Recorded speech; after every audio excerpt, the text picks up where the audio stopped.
Pemirsa, sekarang kita bergabung dengan Pak Gubernur DKI Jakarta, Pak Anies Baswedan. Pak Anies,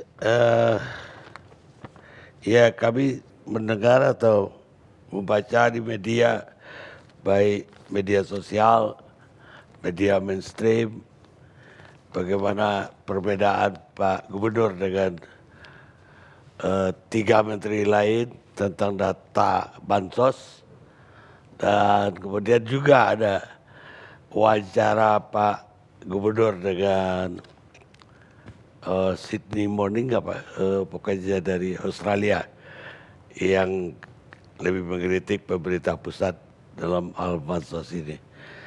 Sebenarnya apa yang Pak Gubernur alami sampai terjadi perbedaan, ada kritik sedemikian? Ya, Bang Karni, terima kasih. Assalamualaikum warahmatullahi wabarakatuh. Selamat malam. Jadi pertanyaannya bagus, Bang Karni. Apa yang Anda alami? Jadi barangkali ini menarik karena jadi saya akan bercerita tentang apa yang saya alami, yang kami alami. Jadi begini, Bang Karni dan para pemirsa ILC yang saya hormati, bahwa kita semua di Jakarta, seperti juga banyak tempat lain, menghadapi tantangan karena COVID. Kita sudah tahu persis kondisi kesehatannya, lalu masalah kesehatannya, lalu masalah ekonomi yang muncul akibat itu. Pengendalian interaksi antar orang itu kemudian berdampak pada pengurangan interaksi di bidang ekonomi, bidang sosial, budaya, dan lain-lain. Nah, bidang ekonomi yang paling terasa secara kesejahteraan karena ada masyarakat yang amat rentan. Jadi langsung pada apa yang menjadi subjek di sini. Ketika kita mulai melakukan pembatasan, pada waktu itu kita belum menerapkan pembatasan, sudah mulai ada pembahasan baik di DKI maupun di pemerintah pusat, ada kelompok yang paling rentan. Mereka yang akan kesulitan ketika ada pembatasan, yaitu mereka yang tidak memiliki tabungan. Mereka yang pendapatannya harian. Ini adalah kelompok yang paling rentan dalam menghadapi pembatasan itu. Nah, jadi dari awal kita sudah mulai mengidentifikasi dan kemudian pada koordinasi, waktu itu ada rapat terbatas dengan dipimpin Bapak Presiden. Pada waktu itu dibicarakan mengenai siapa saja yang membutuhkan bantuan. Pada waktu itu dari Jakarta kami sampaikan bahwa ada 1,1 juta orang yang selama ini mendapat bantuan dari DKI. Angka persisnya itu 1,1 sampai 1,2. Tapi saya untuk memudahkan sebut 1,1 juta. Kemudian dalam prediksi kita melihat perkembangan yang kita lihat, sekitar 2,6 juta orang yang selama itu tidak pernah menerima bantuan, tapi karena kondisi perekonomian, mereka akan membutuhkan bantuan. Jadi ada 3,7 juta orang. 1,1 tambah 2,6 juta orang yang kira-kira akan membutuhkan. Nah, ini semua kita pahami, kemudian lalu mulai kita menyusun rencana. Dalam menyusun rencana itu dibuatlah pertemuan-pertemuan. Pertemuannya DKI dengan Kementerian Sosial. Dalam pertemuan pembahasan, kita lihat para penerima bantuan-bantuan ini. Lalu kita lihat kenyataannya, kalau bantuan itu diberikan per orang, maka ada banyak kepala keluarga, atau banyak keluarga yang akan menerima beberapa paket. Misalnya sebuah keluarga yang di situ ada anaknya penerima kartu Jakarta Pintar, KJP, ayahnya menerima kartu pekerja, mungkin neneknya yang tinggal serumah terima kartu lansia, dan bila di situ ada saudaranya yang berkebutuhan khusus, maka menerima kartu penyandang disabilitas. Bisa 4. Kalau paket sembako diberikan per orang, maka ada keluarga yang terima paketnya banyak. Karena itulah kemudian dalam rapat itu diputuskan untuk membaginya berdasarkan KK, berdasarkan kepala keluarga. dari 3,7 juta orang, ketika diubah menjadi jumlahnya kepala keluarga, maka dia menjadi 1.194.000 atau sekitar 1,2 juta. Nah, angkanya kebetulan hampir sama. Ini bentuknya kakak, kepala keluarga. Nah, 1,194 juta inilah yang kemudian menjadi penerima bantuan. Mereka lah yang nantinya akan dibantu. Oke, itu satu hal. Kita putuskan ada 1,194 juta orang. Hal kedua, di Jakarta kita bergerak cepat untuk menangani COVID ini. Kita mulai dengan pembatasan awal pada pertengahan Maret dengan seruan sekolah kami tutup mulai pertengahan Maret, mulai 15, 16 sudah tidak lagi sekolah berkegiatan untuk anak-anak, belajarnya di rumah. Kantor-kantor dianjurkan juga begitu. Lalu awal April kami mulai mengajukan permintaan untuk ada pembatasan lebih formal sehingga kita memiliki kepastian hukum. Nah, kita mengajukan PSBB dan kemudian ketika PSBB diajukan pada waktu itu kalau tidak salah tanggal 7 kita mendapatkan jawaban bahwa PSBB kita diterima. Nah, pada tanggal 7 itu kita melakukan sidang gugus tugas provinsi. Gugus tugas provinsi itu ketuanya gubernur, wakilnya ada Pangdam, Kapolda, Pangkorps AU, Pangarmada 1, dan Lantamal, Kejaksaan Tinggi, Pengadilan Tinggi. Kita semua bersidang tanggal 7 malam. Di situ, ini faktor kedua, yang tadi sudah kita sepakati bahwa ada 1,194 juta keluarga akan dibantu, pemerintah pusat akan membantu mulai tanggal 20, karena itulah jadwal untuk mereka membagikan. PSBB di Jakarta dimulai, kita putuskan tanggal 10, ini rapatnya tanggal 7, tanggal 10. Nah, ketika PSBB sudah dimulai, tapi bansos dari pemerintah pusat baru dimulai tanggal 20, maka terjadi kekosongan. Kekosongan di situ. Apa artinya? Masyarakat kami di Jakarta, kalau tidak ada bantuan sosial sesegera mungkin, maka ada potensi kekurangan pangan. Karena mereka tidak bisa berkegiatan keluar, segalanya serba ditutup. Karena itulah kemudian kita putuskan bahwa DKI segera mengeluarkan bantuan sosial, dimulai pembagian sembako itu tanggal 9, satu hari sebelum PSBB. PSBB tanggal 10, tanggal 9 kita mulai.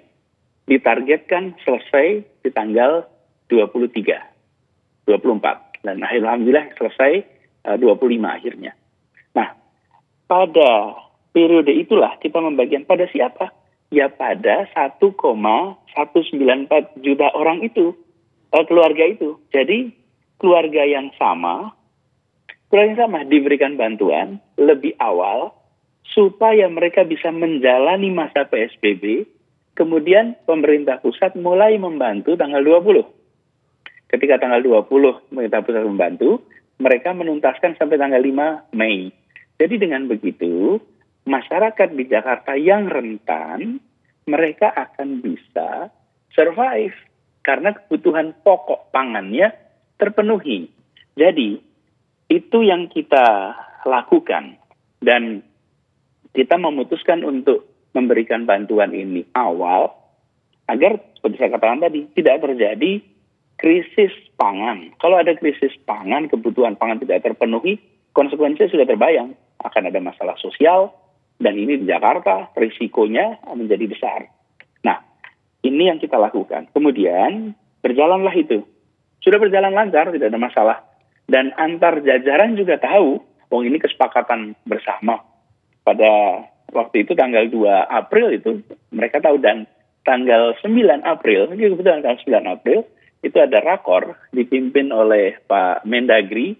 Pak Mendagri berinisiatif untuk melakukan rakor dengan semua menteri. Di situ hadir juga semua Menko, hadir Mensos, hadir semua menteri-menteri yang relevan. Dalam pertemuan tanggal 9 itu pun saya laporkan kepada semuanya bahwa DKI Jakarta mulai hari ini, tanggal 9, mulai membagikan bantuan sosial kepada keluarga-keluarga sebelum bantuan sosial dari pemerintah pusat dimulai untuk memastikan tidak ada kekurangan pangan di Jakarta. Ini lancar ada masalah. Baru kemudian minggu lalu muncul problem ketika Pak Menteri bertanya, loh kok penerimanya sama? Lalu muncul polemik, kok double? Kemudian ada pertanyaan, ini bagaimana dengan Jakarta dan DKI, bagaimana dengan kesepakatan dulu? Kesepakatan dulu kan ada 1,1 juta orang dan 2,6 juta orang. Nah, Pak Bang Karni dan pemirsa ILC semua yang saya hormati, bagi kita yang berada di lapangan, yang mengetahui secara detail, tahu persis, sudah tidak ada lagi diskusi per orang. 1,1 juta dan 2,6 juta. Itu diskusi per orang itu sudah selesai zaman dulu. Kita sudah bicaranya per keluarga. Dan bantuan dari Kementerian Sosial pun adalah per keluarga, bukan per orang.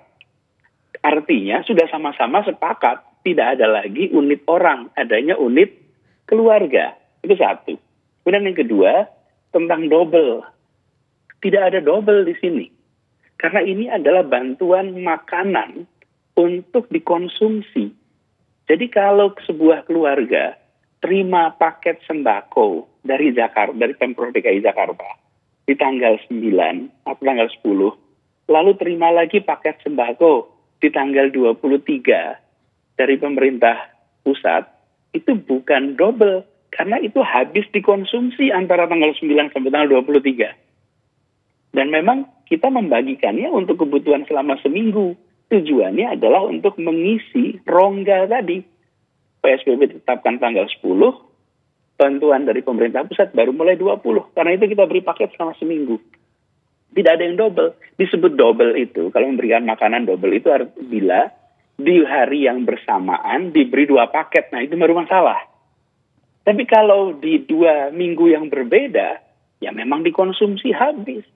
Itu sebabnya sesungguhnya tidak ada istilah double di sini. Yang ada adalah berkelanjutan. Kami memilih untuk memberikan lebih awal kepada warga daripada ada masalah pangan.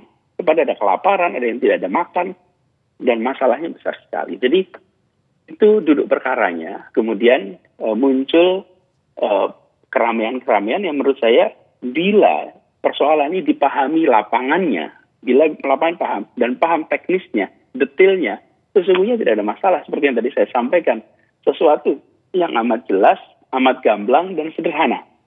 Nah, alhamdulillah ini sudah kami jelaskan dan sekarang sudah dipahami bersama. Insya Allah ke depan lebih baik. Kemudian saya perlu sampaikan juga Bang Karni, seperti tadi disebutkan ada orang-orang yang menerima tapi tidak seharusnya. Ada juga orang yang keluarga yang seharusnya menerima tapi tidak menerima. Benar. Harus diakui Bang Karni bahwa ketika kita melakukan pembagian ini, saya rasa di seluruh Indonesia kita memiliki hal yang sama. Database yang kita miliki itu adalah database yang harus terus-menerus disempurnakan. Apalagi dalam kondisi krisis seperti sekarang. Kenapa kondisi krisis sekarang? Seperti tadi digambarkan Bang Karni. Seorang pengemudi ojek. Sebelumnya beliau adalah pengemudi untuk ekspat dari Jepang. Di data kita pasti tidak ada, Bang. Kenapa? Karena dulu beliau memiliki pekerjaan, beliau memiliki kepastian penghasilan, karena itu belum tentu dia masuk ke dalam kategori warga miskin yang membutuhkan bantuan. Tetapi ketika dia kehilangan pekerjaannya sebagai pengemudi ekspat Jepang, lalu sekarang membutuhkan, dia menjadi miskin baru. Nah, data yang kita miliki kemarin adalah data awal. Jadi pendekatan yang saya putuskan kemarin, kita kerjakan dulu sekarang. Dengan data yang kita ada, 1,194 juta keluarga ini, itu dulu dibagikan. Kemudian setiap RW, ketua RW diberikan form untuk mereka menambahkan orang-orang yang semula belum masuk kategori miskin dan membutuhkan, tapi karena kondisi perekonomian mereka jadi membutuhkan, ditambahkan. Jadi dengan cara seperti itu, maka kita akan memperkaya data kebutuhan atas pangan bagi keluarga-keluarga di Jakarta. Jadi kita lakukan itu. Jadi dengan 1,194 jalan dulu. Karena kalau itu tidak dilakukan, kita coba sempurnakan data dulu. Proses penyempurnaan data itu tidak mungkin bisa seiring dengan warga yang lapar. Kalau warga lapar tidak ada makan, sementara kita menyempurnakan data dulu, nggak nyambung. Prioritas utamanya adalah warga kita tidak ada yang kekurangan pangan. Kirim dulu sekarang, pastikan itu dapat. Nah, ada 1,6% Bang Karni yang meleset. 98,4 itu tepat. Dan kalau kami boleh menyampaikan, 1,6% dari 1,2 juta disusun dalam waktu cepat. Angka 1,6 itu angka yang persentase yang cukup kecil sesungguhnya. Tetapi memang bisa jadi drama. 2-3 orang diwawancara, 2-3 orang bercerita seakan-akan semua 98,4% yang menerima dengan tepat tidak diwawancara dan tidak menjadi berita. Nah, tapi terus diakui, kita harus disempurnakan. Dan kami sejak awal mengakui ada 1,6% yang tidak tepat. Dan itu kami koreksi. Kami koreksi dengan cara apa? Ketua-ketua RW menyampaikan. Nah, alhamdulillah feedback dari ketua-ketua RW ini sampai ke kita. Jadi sekarang ini untuk yang gelombang kedua yang akan dibagikan bersama-sama, semula yang 1,194 juta atau singkatnya 1,2 juta, sekarang sudah menjadi 2,1 juta KK. Ada 943 ribu tambahan KK dari para ketua RW. Jadi banyak sekali orang-orang, keluarga-keluarga yang dulunya tidak membutuhkan, sekarang membutuhkan. Lonjakannya, bayangkan dari 1,194 menjadi 2,153. Artinya hampir 1 juta sendiri tambahannya, KK-nya. Nah, ini kemudian data yang dari para ketua RW juga ada dari kelompok-kelompok masyarakat. Ada kelompok nelayan, ada kelompok ojek pangkalan, ada kelompok supir taksi, ada pengemudi bajai, ada pengemudi angkot, pengemudi bis. Macam-macam kelompok-kelompok itu kita kumpulkan semua, dikompilasi. Ketemulah angka sekarang yang disebut yang berjumlah 2,153 juta. Nah, kita sudah koordinasi juga dengan Kementerian Sosial, jadi saya dan Pak Mensos membahas soal ini dan kita sepakati bahwa angka yang baru yang akan kita bantu adalah 2,153. Nah, saat ini udah sama-sama jalan nih PSBB-nya. Jadi kita bisa bagi tugas. Sebagian dibantu lewat pemerintah pusat, sebagian dibantu oleh DKI. Nah, pemerintah pusat, Kementerian Sosial itu menganggarkan untuk 1,3 juta keluarga. Jadi itu mereka akan bantu. Kemudian DKI akan memberikan pada 853 ribu. Jadi inilah yang menjadi kesepakatan kita untuk ke depan. Nah, jadi yang kemarin alhamdulillah sudah resolve, sudah selesai. Dan insya Allah ke depan bisa lebih baik. Lalu untuk memastikan, maka kali ini saya kemarin minta semua data yang masuk dari RW itu tidak kemudian begitu saja diterima. Disusun daftarnya, dicetak ulang, dikirim kembali kepada para ketua RW, diminta mereka melakukan verifikasi, dan kemudian nanti kita akan umumkan, dicetak, di print untuk dipasang di balai RW atau di sudut-sudut kampung. Inilah daftar yang menerima, sehingga masyarakat dalam pemukiman itu, dalam kampung itu tahu persis. Dan ini hasil musyawarah ketua RW dengan para ketua RT. Itu sebabnya angkanya memang melonjak tinggi. Dari semula di awal hanya 1,194, sekarang menjadi 2,153 juta orang. Tapi itulah kenyataannya. Ini adalah tanggung jawab konstitusional dari pemerintah. Ini tanggung jawab moral dari kita. Ketika kita memutuskan untuk melakukan pembatasan sosial, mencegah warga terpapar dari COVID-19, tahu persis konsekuensinya ada sebagian yang tidak bisa mendapatkan kebutuhan pokoknya, pangan terutama. Di situ pemerintah hadir. Saat ini, makanya para pemirsa ILC yang saya hormati, ada 3,6 juta kepala keluarga di Jakarta. Dan kita memberikan 2,153 juta. Artinya lebih dari 53% dari penduduk Jakarta, 53% dari kepala keluarga di Jakarta itu dapatkan bantuan. Artinya separuh lebih yang nanti akan menerima bantuan kebutuhan pangan. Nah, ini akan kita lakukan nanti mulai tanggal 14, semuanya akan dilakukan dan insya Allah bisa selesai sebelum Lebaran. Jadi harapannya keluarga-keluarga di Jakarta yang membutuhkan menjelang Lebaran ini kebutuhan pokoknya bisa terpenuhi. Nah, itu kira-kira Bang Karni yang saya alami. Jadi ada transisi dari pembahasan mengenai per orang menjadi per keluarga, tapi tidak semua orang mengikuti itu dengan detail. Kalau tidak mengikuti itu dengan detail, maka ya dikiranya masih per orang. Kemudian yang kedua, ada keterdesakan, ada urgensi bahwa kami harus memastikan warga Jakarta mendapatkan kebutuhan pokoknya ketika PSBB dilaksanakan. Karena kalau menunggu sampai pemerintah pusat memberi, ada waktu yang cukup panjang, lebih dari 10 hari. Dan tidak mungkin kebutuhan pangan menunggu sampai 10 hari. Itulah sebabnya kita masuk. Dan ini yang kita lakukan, dan alhamdulillah dengan cara seperti itu bisa tertangani kebutuhannya. Ada data yang belum tepat, 1,6% kita koreksi, bahkan sekarang bukan mengkoreksi 1,6%, tambahnya hampir 100% penerimanya. Jadi mudah-mudahan dengan cara seperti ini, kebutuhan pokok di Jakarta bisa terpenuhi untuk mereka yang membutuhkan. Dan dengan cara seperti itu juga koordinasi kita dengan kementerian itu jalan terus dengan baik. Insya Allah ke depan tidak banyak masalah lagi. Begitu Bang Karni. Jadi kalau saya ikutin uraian Pak Gubernur, masalahnya sangat sederhana. Betul. Hanya istilah antara per keluarga dan Betul. per orang. Betul.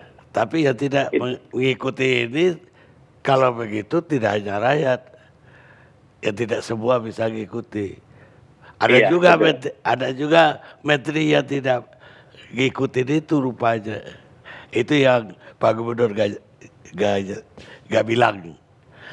Pertanyaan berikutnya, kenapa ada yang krusial lagi soal anggaran yang ada soal 5,1 T yang katanya ternyata Gubernur DKI gak punya dana untuk yang 1 juta orang dibilang, bukan 1 juta keluarga. Nah, itu juga Bang Karni, begitu kira-kira beginilah, begitu menyebutnya orang berarti tidak memahami persoalan ini dengan detail. Begitu tidak mengerti orang, masih menyebutnya orang, berarti ada masalah pemahaman di lapangan. Karena kita sudah tidak lagi bicara orang. Tidak mungkin membagi sembako per orang. Membagi sembako itu ya per keluarga. Informasi tentang kebutuhan atau tidak ada uang itu tidak benar. DKI ini sudah mengalokasikan 5 triliun, bukan 5 juta, 5 triliun untuk BTT penanganan COVID. Ini untuk kesehatan, untuk bansos, dan untuk pemulihan ekonomi kalau dibutuhkan. Sehingga secara anggaran ada anggarannya, alhamdulillah. Tentu ada batas, dan tidak mungkin anggaran tanpa batas. Tetapi untuk bansos ini kita tidak ada kendala. Kita memang kemarin sempat mengalami tantangan cash flow. Cash flow karena kita tahu bahwa di Jakarta itu pendapatan terbesar dari pajak. Kalau kegiatan perekonomian itu turun, maka otomatis pajak yang disetorkan kepada pemerintah juga ikut turun. Tapi alhamdulillah kita bersyukur karena yang ini juga sempat dibicarakan agak panjang, dana bagi hasil antara pemerintah pusat dan DKI di tahun 2019 itu nilainya 5,1 triliun. Itu memang sempat belum dibayarkan. Alhamdulillah tanggal 23 April kemarin itu sudah dibayarkan 2,6. Jadi masih ada sisa 2,5 triliun yang harus dibayarkan dari Kementerian Keuangan kepada Pemprov DKI Jakarta. Nah, ini begitu itu dibayarkan, kita memiliki kelonggaran likuiditas. Jadi anggaran insya Allah ada, tantangan sempat ada di cash flow, tapi dengan kemarin baru 50% dari dana bagi hasil dikembalikan kepada Jakarta, kita masih menunggu yang 50% lainnya. Kalau itu sudah tuntas, insya Allah secara cash flow bisa lebih luas. Tapi anggarannya ada, Bang Karni. Baik Pak Gubernur, mudah-mudahan semuanya ini tidak lagi akan menjadi polemik di masa depan. Karena bagaimanapun kita memang harus bersatu menghadapi Insya Allah. wabah ini. Terima Insya kasih Allah. Pak Gubernur sudah bergabung. Terima kasih, Bang Karni. Terima kasih. Pemirsa, kita rehat dulu pemirsa.